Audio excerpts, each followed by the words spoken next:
Hello नमस्कार दोस्तों, कैसे हैं आप लोग। आशा करते हैं आप लोग अच्छे होंगे। आप सभी के लिए यहाँ पर बहुत ही बड़ी खुशखबरी निकल के आ चुकी है। बिहार डीएलएड का नई भर्ती, ठीक है। आपका जो नई भर्ती है बिहार डीएलएड का, वो आपका निकल के आ चुका है। जिसमें कि टोटल जो पोस्ट है, ठीक है, टोटल जो पोस्ट है इस बार भी लगभग 30,000 पोस्ट है। कितना? 30,000 पोस्ट है। इसमें कितना सरकारी कॉलेज है, कितना प्राइवेट कॉलेज है, वो आपको बताएंगे। उससे पहले हम बता दें कि आपका फॉर्म अप्लाई करने का डेट क्या है। तो फॉर्म अप्लाई करने का जो डेट है, लास्ट डेट 24 दिसंबर। 24 दिसंबर से पहले आपको यहाँ पर बिहार डीएलएड का एंट्रेंस एग्जाम का फॉर्म अप्लाई कर लेना है। ये जो एंट्रेंस एग्जाम है वो वही लोग दे सकते हैं जो लोग यहाँ पर 12 पास है, ठीक है। उसके बारे में भी यहाँ पर बात करते हैं। जो 12 पास है कितने परसेंटेज के साथ होना चाहिए, तो ये बिहार डीएलएड का जो है एग्ज़ाम दे पाएंगे। तो ये जो है गुड न्यूज़ आपके लिए इसलिए निकल के आई है क्योंकि जो ये 30,000 है, ठीक है, जो 30,000 टोटल सीट है बिहार डीएलएड में, इसमें से अगर बात करें तो लगभग जो 9,000 सीट रहेगी वो आपका गवर्नमेंट कॉलेज के लिए रहता है, ठीक है। और बाकी का जो यहाँ पर अगर बाकी का सीट देखें तो लगभग जो 21,000 सीट रहेगा वो आपका प्राइवेट के लिए रहता है। किसके लिए? आपका प्राइवेट कॉलेज के लिए। तो प्राइवेट कॉलेज का जो फीस है वो बहुत ज़्यादा होता है in comparison to government college. जैसे कि मैं आपको सीधा सीधा अंतर बता देता हूँ। ये तो मैंने सीट्स बताया। अब गवर्नमेंट कॉलेज का यहाँ पर फीस की बात करें तो 10,000 रुपये सालाना है, ठीक है। तो 2 साल का कोर्स होता है। तो एंट्रेंस एग्जाम निकालने के बाद तो टोटल आपके 20,000 ही लगते हैं। लेकिन अगर प्राइवेट कॉलेज की हम यहाँ पर बात करें तो प्राइवेट कॉलेज का कुछ ज़्यादा ही है। प्राइवेट कॉलेज की अगर बात करें तो 60,000 रुपये सालाना है। तो यहाँ पर अगर आप 60,000 दो बार जोड़ो तो आपको 1,20,000 रुपये 2 साल का पड़ जाएगा, सिर्फ फीस। फिर रहने खाने का वो आप अलग जोड़ सकते हो। तो लास्ट डेट है 24 दिसंबर। अब बात करते हैं क्वालिफिकेशन के बारे में। बात करने वाले हैं बिहार डीएलएड के बेस्ट बुक के बारे में, जो कि चक्षु पब्लिकेशन की तरफ से।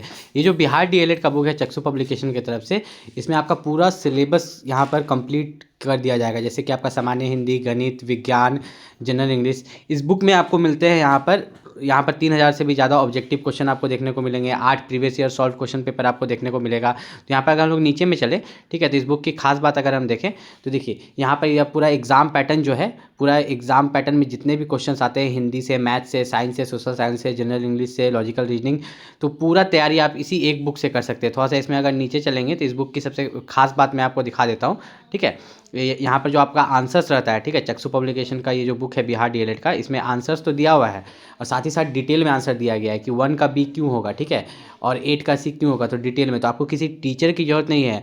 अगर आप यहाँ पर बिहार डीएलएड की तैयारी करें तो अगर आप इस चक्षु पब्लिकेशन का बुक को ऑर्डर कर लेते हैं तो पूरा तैयारी कर सकते हैं। ये जो बुक है कुछ इस तरीका से दिखता है। आप देख सकते हैं बिहार डीएलएड का चक्षु पब्लिकेशन का ये जो बुक है कुछ इस तरीका से आपका दिखता है। इसको ऑर्डर करने के लिए जो लिंक है नीचे डिस्क्रिप्शन में दिया गया है। फ्लिपकार्ट, अमेजॉन, स्नैपडील, मीशो सब पर भी अवेलेबल है, ठीक है। तो नीचे डिस्क्रिप्शन में जो लिंक है उससे जाके आप बिहार डीएलएड के लिए बेस्ट बुक ऑर्डर कर सकते हैं, जो कि चक्षु पब्लिकेशन की तरफ से है। तो इन्होंने क्वालिफिकेशन बोला है कि आप 12 पास होने चाहिए। क्या होने चाहिए? आप यहाँ पर 12 पास होने चाहिए 50% मार्क्स के साथ। कितना परसेंट? 50% मार्क्स के साथ आप 12वीं पास होने चाहिए। अब ये 50% क्या सभी के लिए? नहीं, सभी के लिए 50% नहीं है। आरक्षित श्रेणी के उम्मीदवारों को 5% की छूट दी गई है, ठीक है। यहाँ पर देखिए 5% की छूट दी गई है आरक्षित श्रेणी। अभी आरक्षित श्रेणी में कौन लोग आते हैं? वो लोग आते हैं जो लोग यहाँ पर ओबीसी, एससी, एसटी और ईडब्ल्यूएस से बिलोंग करते हैं। तो अगर आप ओबीसी, एससी, एसटी या ईडब्ल्यूएस कैटेगरी से हो और 12 में आपके 45% भी है तो आप फॉर्म भर सकते हो, ठीक है। और जनरल वाले के लिए क्या यहाँ पर मांगा गया है? 50%। ये सब मैं रब कर देता हूँ, मैं आपको क्लियर समझा देता हूँ। जैसे कि अगर आप जनरल कैटेगरी से हैं तो आपका जो 12 पास होना चाहिए वो 50% से। कितना? 50% मार्क्स से। लेकिन अगर आप ओबीसी हो, एससी, एसटी हो या ईडब्ल्यूएस हो तो आपका जो 12 पास होना चाहिए वो 45% से मिनिमम। कितना? 45% से। ये तो आपका हो गया क्वालिफिकेशन। अब बहुत सारे बच्चों का यहाँ पर है जवाब कि आप पास ही होने चाहिए। तो देखिए यहाँ पर डीएलएड हेतु आयोजन होने वाली सम्मिलित होने के लिए आपको यहाँ पर इतना पास होना चाहिए। ऐसे अभ्यर्थी जो सशस्त्र, पॉलिटेक्निक, आईटीआई, अन्य प्रकार के कोर्स किए हुए डीएलएड में नामांकन के पात्र नहीं होंगे। देखिए अगर आपने यहाँ पर पॉलिटेक्निक किया है, आईटीआई किया है या किसी प्रकार का आपने डिप्लोमा कोर्स किया है तो आप डीएलएड में फॉर्म यहाँ पर नहीं भर सकते हैं। और साथ ही साथ योग्यता सहित है कि अथवा जिन्होंने माध्यम के बाद इंटर अथवा फाइनल के बाद इंटर 10+2 योग्यता हासिल की है डीएलएड कोर्स में नामांकन कर पाएंगे। तो यहाँ पर तो कुछ ऐसा लिखा नहीं है कि अपियरिंग वाले के लिए। अपियरिंग मतलब होता है जो कि अभी 12 का एग्जाम देने वाले वो फॉर्म भर सकते हैं कि नहीं, इसके बारे में कुछ नहीं लिखा है। वो यहाँ लिखा हुआ है कि जो 12 पास है वही फॉर्म भर सकते हैं। यहाँ पर उम्र सीमा जो बोली गई है कि मिनिमम आपका जो है 17 साल होना चाहिए, ठीक है। मिनिमम बिहार डीएलएड में फॉर्म भरने के लिए आपका 17 साल होना चाहिए।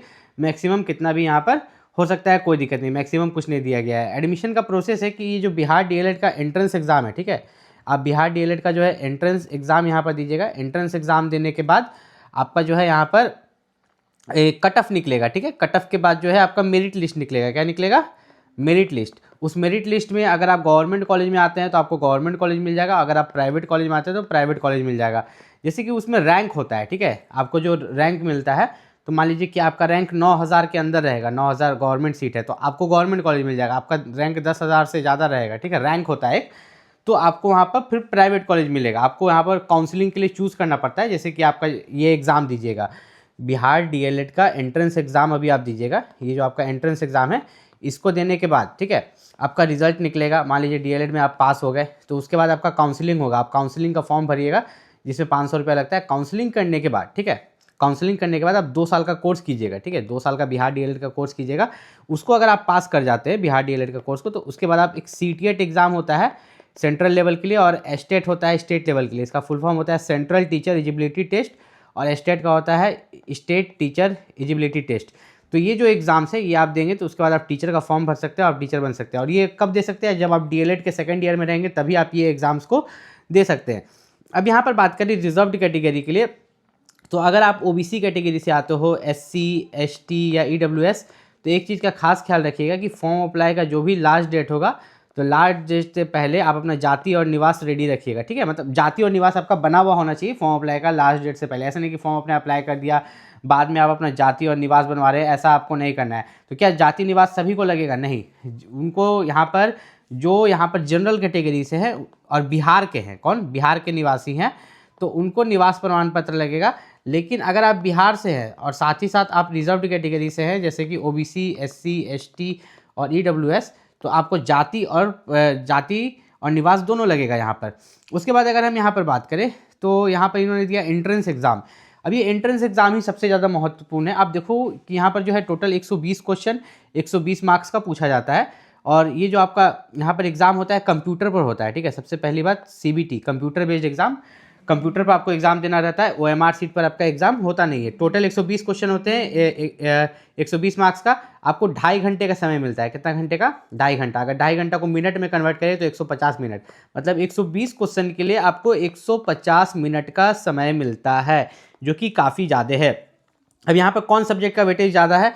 आपका जनरल हिंदी से 25 क्वेश्चन, मैथ से 25 क्वेश्चन, साइंस से 20, सोशल साइंस से 20। तो अगर आप ये सब्जेक्ट ध्यान से देख रहे होंगे, इंग्लिश से 20, तो ये ऐसे सब्जेक्ट्स हैं जैसे कि general Hindi, science, social science, English. अगर 10th और 12 में आपका ये सब्जेक्ट मजबूत था, क्लास 10th में, ठीक है, ये सब सब्जेक्ट मजबूत थे, तो आप आराम से बिहार डीएलएड का एग्जाम यहाँ पर निकाल सकते हो। ऐसे आपको इसके लिए क्या करना होगा?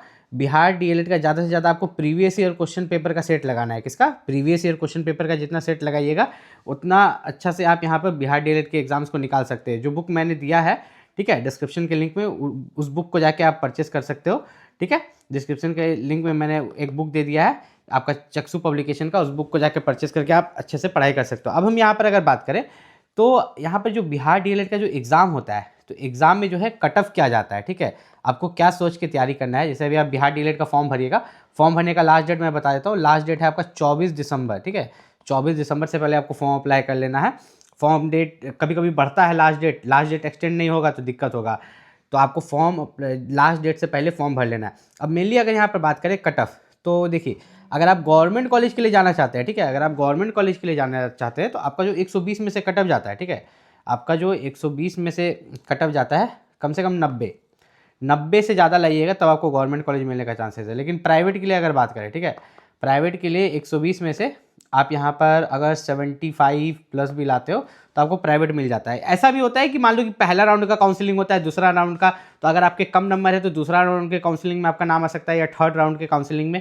तो आपको हर बार काउंसलिंग का फॉर्म भरना होगा। जनरल कैटेगरी से हैं तो 500 रुपया हर बार आपको देना होगा। इस चीज़ का तो आपको खास ख्याल रखना होगा। उसके बाद अगर हम यहाँ पर बात करें फॉर्म फीस के बारे में, तो अगर आप यहाँ पर SC ST या दिव्यांग हैं, ठीक है, तो आपका फॉर्म फीस 760 रुपये है। लेकिन अगर आप किसी और कोटा से हैं, अगर आप जनरल हैं, EWS हैं, OBC हैं, तो आपका फॉर्म फीस 960 रुपये है, ठीक है। तो फॉर्म फीस को ज़्यादा रखा गया है क्योंकि ये बिहार डीएलएड का एंट्रेंस एग्जाम है, इसलिए इसका फॉर्म फीस ज़्यादा है। अब इसमें बोला गया है नॉर्मलाइजेशन भी किया जाएगा, ठीक है।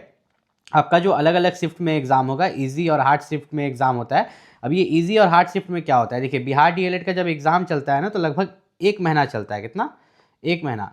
और रोज़ जो है, ठीक है, पर डे जो एग्ज़ाम होता है 3 शिफ्ट में होता है सुबह एक शिफ्ट में होगा, दोपहर में होगा, फिर शाम में होगा। तो ये जो 3 शिफ्ट में एग्ज़ाम होता है ना, किसी शिफ्ट में ईजी क्वेश्चन पूछेगा, किसी में हार्ड, किसी में ईजी।